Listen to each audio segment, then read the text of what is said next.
On this episode of The Weekend Experience, we are off to Flagler Beach. Flagler Beach is a small beach town on the east coast of Florida. There's over 6 miles of uncrowded beaches with restaurants right on the water.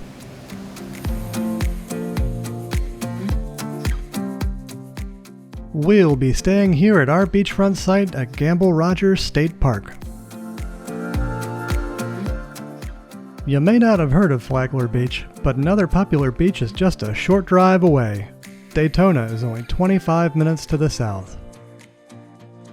It's been a rainy and windy drive in, but the view is worth it. It's hard to believe you can get a campsite like this one. There's just a sand dune between us and the ocean. I could just stare at the waves all day. We are at campsite number 21, and it turns out that we were really lucky in getting this one. Only 3 other sites had such a great ocean view.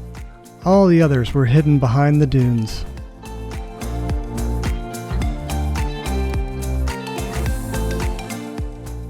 Believe it or not, but we finally got a cold day at the beach. The ocean is boiling and the red beach flag is flying. I think we'll save swimming for another day. The beach is looking a little rough today. We may have to save that for tomorrow. Let's go check out the other half of the park. Gamble Rodgers is an interesting park as A1A cuts right through the middle of it. The beach and half the campgrounds are on the ocean side, while the other half are on the bay side. The main park entrance is just a short walk across the street.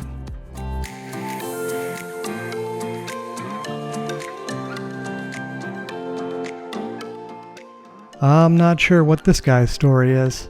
Perhaps he just watches over the park. The biggest difference between the ocean and the bayside sites, outside of the ocean view of course, is that the bayside sites are paved. That makes a huge difference in how much dirt you track into your RV.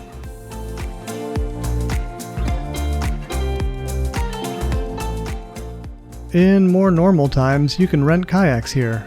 I'm okay with missing out on this trip as it looks like it's quite cold on the water. There's a launch site should you happen to bring your own kayak with you.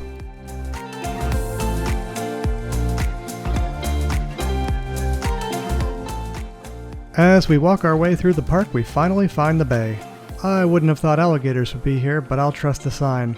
There's an alligator in every pond in Florida.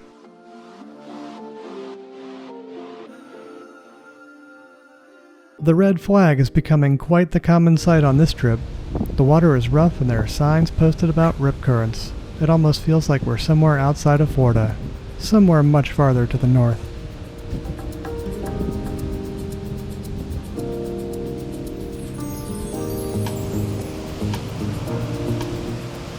The sun keeps trying to burn through the clouds and the mist, but all we'll get is the occasional burst of sunshine.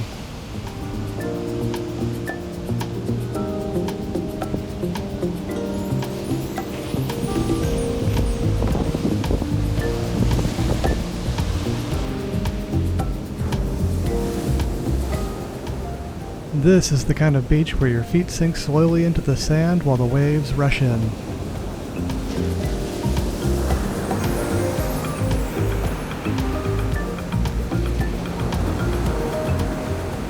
As we explore further down the beach, we come across our first destination, High Tides at Snack Shack. It's a surfer's bar built right on the beach back in the 50s. Only the places built way back then are on the ocean side of the road. I'm thinking that modern building codes prevent anything new from being built on this side.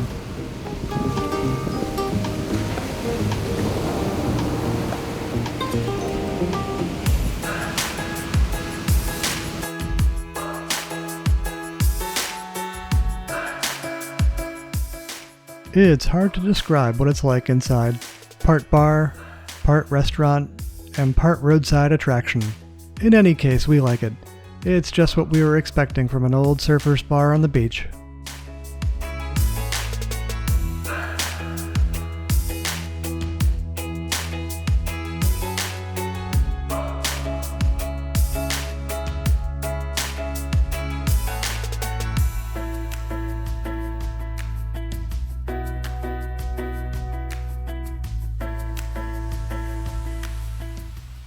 The food is alright, but if you're going to a beach bar, you should really get a drink. Even on a day like today, you can't beat the view. The night is cold, but the fire is hot. I've always wanted to have a fire on the beach. This is probably about as close as we're gonna get.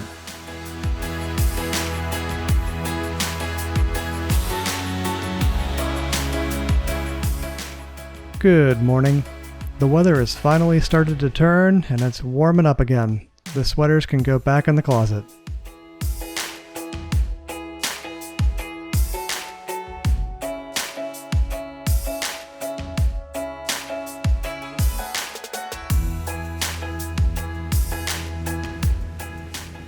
One of the best things about this park is listening to the waves crash in all night.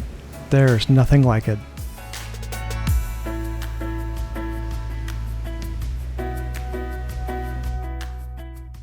Let's go explore the town and see what there is to see. And there's the famous pier. You can see the waves splash high up onto it.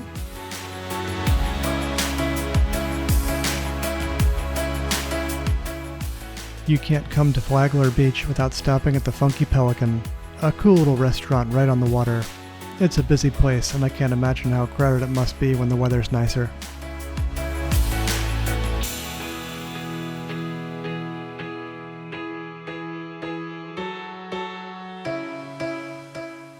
So what do you do in a beach town in bad weather? It is time to eat.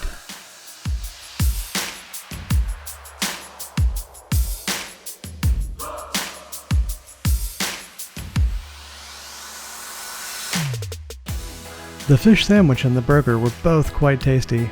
We will be back someday again for sure.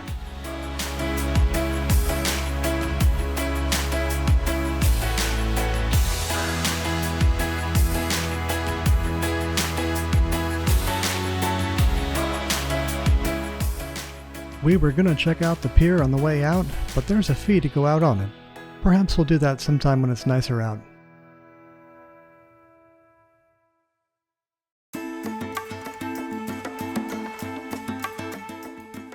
The weather has finally cleared up a bit at the campsite.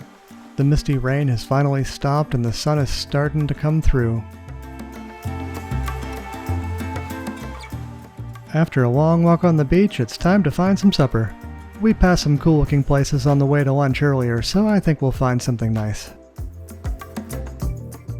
Here we are at the Oceanside Bar and Grill. It looked busy earlier, so we'll give it a shot. It looks like they also have a rooftop bar, but it's closed tonight. I think we'll have to come back and check it out tomorrow. So it turns out they just reopened recently for Bike Week. We were pretty close to Daytona, so I guess the crowds extend out this far.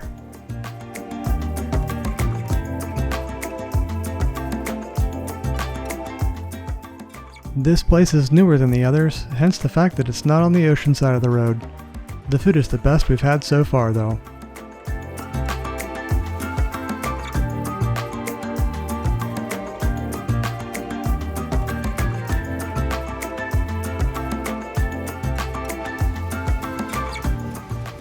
Good morning.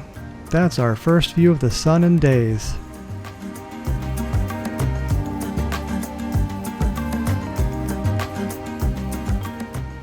It's getting warm out here.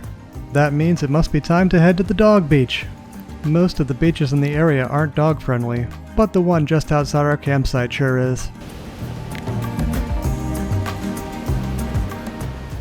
Piper has decided that she loves both the beach and the ocean.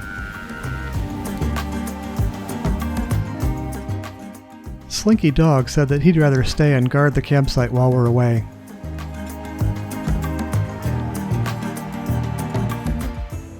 With the sun out, it's time to go check out that rooftop bar at the Oceanside Bar and Grill for a snack. It may be on the other side of the road, but it's still got a great view.